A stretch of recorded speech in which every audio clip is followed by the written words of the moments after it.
সুপ্রিয় দর্শক, আসসালামু আলাইকুম। রিফা রান্নার রেসিপি থেকে সবাইকে স্বাগতম। আজ আমি আপনাদের মাঝে শেয়ার করব শুধুমাত্র একটি ডিম আর ১ কাপ আটা দিয়ে তৈরি খুবই মজাদার একটি বিস্কিটের রেসিপি। আপনারা চাইলে এই বিস্কিটটা কিন্তু বানিয়ে বেশ কিছুদিন সংরক্ষণ করেও রেখে খেতে পারবেন। আশা করছি আমার আজকের এই রেসিপিটি আপনাদের কাছে খুবই ভালো লাগবে। আর রেসিপি ভালো লাগলে ভিডিওতে অবশ্যই একটি লাইক দিয়ে শেয়ার করার অনুরোধ রইল। আর আমার চ্যানেলের প্রতিটি রেসিপি কিন্তু এরকম সহজভাবে দেখানো আছে, চাইলে একবার আমার চ্যানেল থেকে ভিডিওগুলো দেখে আসতে পারেন। তাহলে আর কথা না বাড়িয়ে চলুন মূল রেসিপিটি একবার দেখে নেই।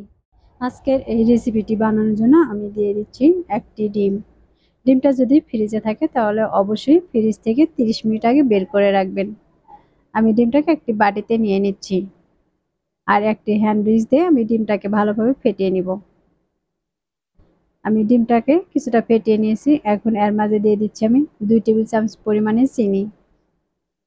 চিনি দিয়ে আমি ডিমের সাথে ভালোভাবে মিশিয়ে নিব। চিনিটা যতক্ষণ পর্যন্ত না গলে যাবে ততক্ষণ পর্যন্ত আমি হ্যান্ড উইচ দিয়ে ফেটিয়ে নিব। এখন এর মাঝে দিয়ে দিচ্ছি 2 টেবিল চামচ পরিমাণে রান্নার তেল। তেলটা দিয়ে আবার আমি ডিমের সাথে ভালোভাবে মিশিয়ে নিচ্ছি। এবার ডিম, চিনি আর আটা আমার ভালোভাবে মেশানো হয়ে গেছে। এখন এর মাঝে দিয়ে দিচ্ছি স্বাদ মতো লবণ বা সামান্য পরিমাণে লবণ। লবণ দিয়ে আমি এটাকে আবারও মিশিয়ে নিচ্ছি। আমার এগুলো মেশানো হয়ে গেছে। এখন হ্যান্ড উইচটাকে উঠিয়ে নিচ্ছি। এখন এই ডিমের মাঝে দিয়ে দিচ্ছি 1 কাপ পরিমাণে আটা। আপনারা চাইলে আটার পরিবর্তে কিন্তু ময়দাটাও দিতে পারেন। আমি আটা দিয়ে কিন্তু রেসিপিটি বানিয়ে নিব। আটাটাকে আমি ডিমের সাথে ভালোভাবে মিশিয়ে নিচ্ছি আর এটাকে মিশিয়ে আমি একটি ডো তৈরি করে নিব।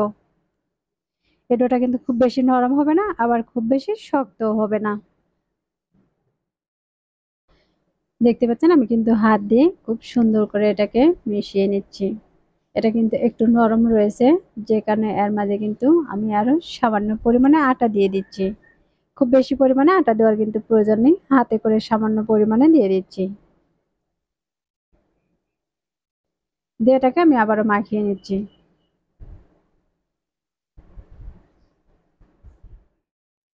এইভাবে বিস্কিট বানিয়ে কিন্তু বেশ কিছুদিন সংরক্ষণ করে রেখে খেতে পারবেন। আর কিন্তু বাজার থেকে কিনে আনতে হবে না।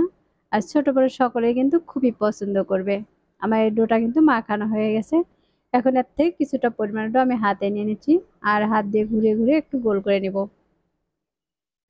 এখন হাত দিয়ে চেপে একটু চ্যাপ্টা করে নিচ্ছি আর একটি চাকু দিয়ে আমি এটাকে ডিজাইন করে নিচ্ছি।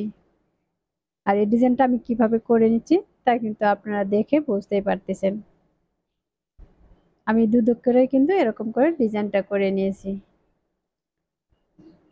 আর এই একইভাবে কিন্তু আমি আরেকটি বিস্কিট বানিয়ে দেখিয়ে দিচ্ছি। তার জন্য আবারও কিছুটা পরিমাণটাও আমি হাতে নিয়ে নিচ্ছি, হাত দিয়ে চেপে চেপে একটু সমান করে নিচ্ছি। তারপরে দু হাতের তালুতে দিয়ে এরকম করে গোল করে চেপে নিতে হবে। চেপে এটাকে আমি বড় করে নিয়েছি। আর একইভাবে কিন্তু এই বিস্কিটটারও আমি ডিজাইন করে নিচ্ছি। এই ডিজাইনটা করা কিন্তু খুবই সহজ। আর এই একইভাবে কিন্তু আমি সবগুলো বিস্কিট এখানে বানিয়ে নিয়েছি। এখন এগুলো তেলে দিয়ে ভেজে নিব। তার জন্য চুলায় একটি ফ্রাই প্যান বসিয়ে তার মাঝে দিয়েছি পরিমাণ মতো তেল। এই বিস্কিটগুলো কিন্তু খুব বেশি ডুবা তেলে ভাজার প্রয়োজন নেই। তেলটা হালকা গরম করে তারপরে এগুলোকে দিয়ে দিব। তেলটা কিন্তু আবার খুব বেশি হিট করা যাবে না। বেশি হিট করলে দেখা যাবে এগুলো দেওয়ার সাথে সাথে কিন্তু নিচ থেকে কালার চলে আসবে আর এর ভিতরটা কিন্তু কাঁচা থেকে যাবে। এটাকে কিছুক্ষণ রেখে দিলে দেখবেন নিচ থেকে কিন্তু খুব সুন্দর একটি কালার চলে আসবে। তখন আমি এগুলোকে এক এক করে উল্টিয়ে নিচ্ছি। আমি দুপাশে খুব সুন্দর কালার করে ভেজে নেব।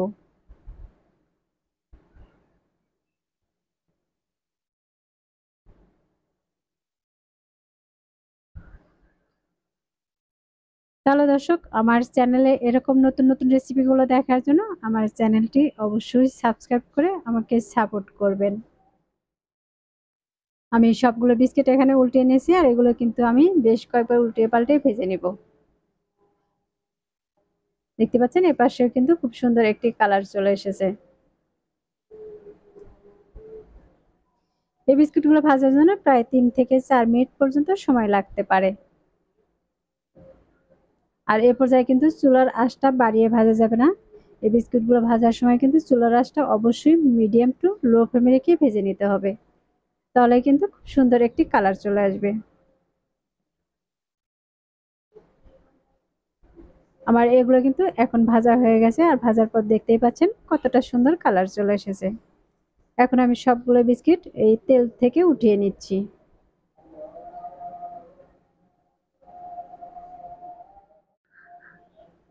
আর এই একইভাবে কিন্তু বাকিগুলোকেও আমি ভেজে উঠিয়ে নিব। তাহলে দর্শক দেখতেই পেলেন কত সহজে এই বিস্কিটগুলো বানানো হয়ে গেল। এবার এগুলো বানাতে কিন্তু উপকরণও খুব বেশি লাগে না, ঘরে থাকা মাত্র কয়েকটি উপকরণ দিয়ে কিন্তু বিস্কিটগুলো বানিয়ে নিতে পারবেন। আর এখান থেকে কিন্তু আমি একটি বিস্কিট ভেঙেও দেখিয়ে দিচ্ছি।